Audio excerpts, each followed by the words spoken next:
Par conseil, ne leur dites jamais de vous visiter. Vous feriez mieux plutôt de vous méfier, car ils pensent et parlent toujours au premier degré.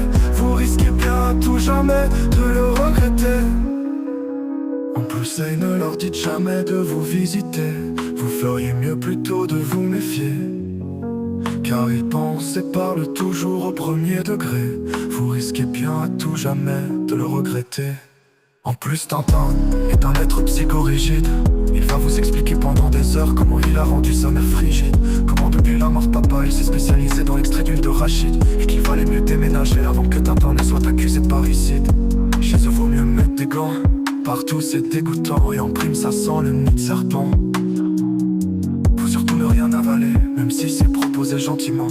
C'est un coup à avoir la tête qui tourne et à s'effondrer dans le divan, puis ensuite à se réveiller auprès du toutou à poil et de Tintin dans sa maman. Par conseil, ne leur dites jamais de vous visiter. Vous feriez mieux plutôt de vous méfier, car ils pensent et parlent toujours au premier degré. Vous risquez bien à tout jamais de le regretter. Alors c'est sûr que dans le quartier, ils ont mauvaise réputation. Vivre près d'eux s'avère être une véritable punition. Ici les murs sont fins et on a une parfaite audition. Dès que le couvercle de Nutella fait un quart de rotation, on entend clairement Milo miauler et déraper dans tout le salon en érection. Il faut tenir le chien en laisse, mais Tintin a peur que le chien ne le laisse. Alors matin, midi et soir, son pantalon il le baisse, en lui disant ouvre la bouche, c'est encore l'heure de la messe. Un conseil, ne leur dites jamais de vous visiter.